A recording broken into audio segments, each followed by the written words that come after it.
Hello, listeners. This is Get to Know an RSO on 89.1 WIDR FM. My name's Dan Hubble, and I have a special guest from the Vocaholics. How are you doing today, Ellie? I'm doing good. How are you?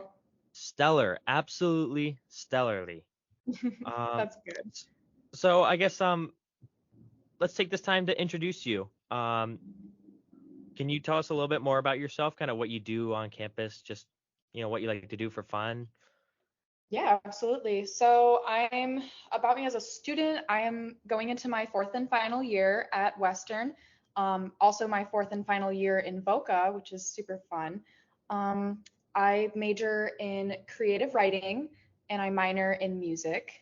So I consider myself a pretty creative person.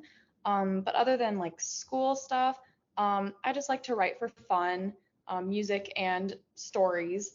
Um, I'm a barista. I love making coffee, and then um, I have a cat. I like to play with my cat. That's Awesome. pretty much it. Okay. And if you were able to make it to the studio today, I would ask you, what do you think of the old studio? But unfortunately, as things worked out, that was just not the case. But Yeah, hopefully you'll be able to see the new studio soon. Very yeah, I excited am for that looking in the new forward to student it. center. I mean, everyone's looking forward to the new student center. I Yeah, think yeah, I'm really this happy for you guys. the 31st is when they're going to be opening Starbucks. Yeah, Um, I did see that.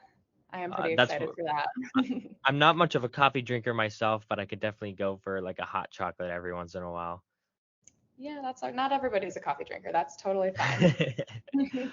But can you tell me a little bit more about the Vocaholics, or more specifically, what do you do there? Yeah, so Vocaholics is a co-ed a cappella group on Western's campus. So any person of any identity, major, whatever, anybody is able to audition.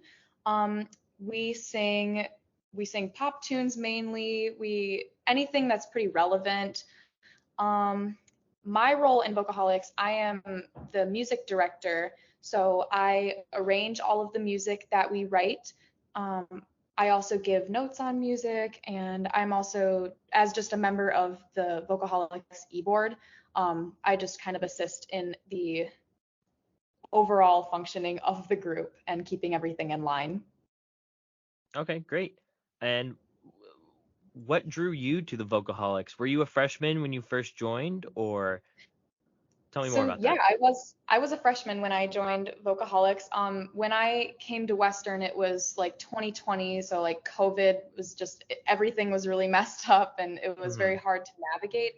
And I think especially being a first year student in the midst of a pandemic, like going to college and not knowing what anything is actually like in college. There was no like Bronco Bash, there was like nothing. So I was told at like what little fall like welcome there was that we can look up Experience WMU and look at all of the different RSOs or registered student organizations. And I've always been a pretty musical person, and so I knew I wanted to do something involving singing because that's a passion of mine. And so I was looking at a cappella groups, and at first I was kind of like, oh, this is just going to be like pitch perfect, like Uh, but I decided to take a chance and I sent in, we did video auditions at the time. So I recorded myself in my dorm room and I sent it in and I got a call back and I was like, oh my gosh, wait, like is this actually gonna happen? And it's history from there. And I've been happy in it ever since. So awesome. So I guess coming up next, this one's a little unplanned. I have a bit of a controversial, not a controversial question, just may mix some things up. I okay. recently just interviewed the music director from the Bronchords, Yeah. and I was wondering if the Vocaholics and the Bronchords um, have any sort of relationship, or if they collaborate at all. Oh, Um, absolutely. Yeah, okay, yeah, absolutely. tell me a little bit more about it then. Yeah, so we do we do concerts together a lot of the time. We haven't done it since before COVID, so I wasn't even here for it. But Bronchords used to hold a fundraiser called Chords for Kids, where all of the a cappella groups on campus when there was more at the time, would all get together and perform as like a benefit concert, and all of the money from that would go to, I believe, a local children's hospital. But since we haven't done that since before the pandemic, so I mean, even just 2 years ago, I guess would have been my sophomore year, we did a Christmas concert with the Brown Chords. We called it the Broncaholics Christmas concert, and we each performed our own individual sets, and yeah, we have a really good relationship with the other groups on campus. Great to hear. Great to hear. Yeah. If if someone was kind of stuck between the two, they couldn't decide which one they wanted to participate in more, I guess, what would you say to help them decide between the two? Well, I think, I mean, no hate to Brown Chords at all, but I would obviously advocate for my group more just because I love Voca. It's, it's what I do. Um, but I would say I would first ask them, like, do you like to sing? I mean, the question I always ask anybody who's considering joining Vocaholics or any a cappella group is, well, do you like to sing? Do you think you're good at singing? Then join.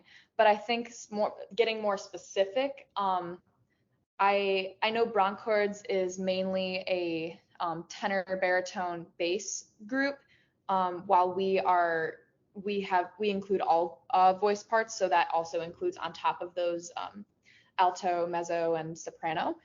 But I would probably say to try and convince someone to come to my group, I'd probably say that we're so much more than just music. That we take singing seriously, and we're all in this group because of one common theme, and that we all like music and we all like to sing. But we also have fun, and we hang out outside of rehearsal. Our tradition is that a couple times a semester we go to Main Street Pub and just hang out. Like, we don't talk about music, we hang out. We go to football games together, hockey games, and that it's so much more. Our group, I can't speak for Brown Chords because I've never been a member of that group, but our group is so much more than just singing. I have made some of my closest friends through Voca. I have made some really great connections with other people, and just connecting through music is something that is so important for people who have used music as a form of therapy or even just like escape. For me now, music isn't just an escape. It's something that's a part of my life. Like, it's who I am. And so I think if somebody is kind of in the same boat that I am, I would absolutely say join Vocaholics, because that's what we're all about. Awesome. That's great to hear. And yeah, I want to reemphasize, you said something just quickly to mention Brown Chords again. Or reiterate on something. Yes. If I remember correctly, they are mostly, forgive me if I don't use the correct terminology, but like bass singers, low end singers, where yours is more of a full choir range. Is that Yeah. correct? Okay. Yeah. Okay, great. Um, is there anything else you'd like to say to someone who's maybe interested in participating in your RSO, or is there any, feel free to plug yourself as well, Instagram, social media, Yeah. whatever. Yeah, well, I would definitely say check out our social media. We're on Instagram. We are mainly active on Instagram, but I believe we do also have a Facebook as well. Or just send us an email at we're at vocaholics.kzoo@gmail.com. But I would say to anybody who is considering joining, even if it's just like 1%, like maybe I'll join, like I don't know, I would just say audition, because I mean, even if you don't like make the audition, at least you tried and you put yourself out there, and that can be so essential for any other step in your life, making decisions and wanting to put yourself out there. Because I was kind of that like 5%, like maybe I'll join Vocaholic, maybe I'll join Mhm. an a cappella group, I don't know. And I have not had a single regret. I'd also like to say that you don't have to be a music major to join Vocaholics. Um, we include, um, we are a very inclusive group in that we do not discriminate against anyone, regardless of any part of your identity. We do not discriminate. Um, and that if you are just looking to make some friends through singing, if you like to sing and you're a freshman, maybe any year really, but if you say to yourself, I'm having a hard time making friends and really connecting with people, come see us. We'll we'll hear you out. Awesome. Well, thanks for telling me a little bit more about the Vocaholics. I feel like Yeah. I've definitely, learned a little bit more, especially the differences between maybe the different choir groups on campus. Yeah, Um, and I can't wait to maybe have you back in the future. Um, absolutely. and to the listeners at home, make sure you come back soon to learn about more ways to get involved on campus at Western Michigan University. And thanks again for coming on, Ellie. Thank you for having me.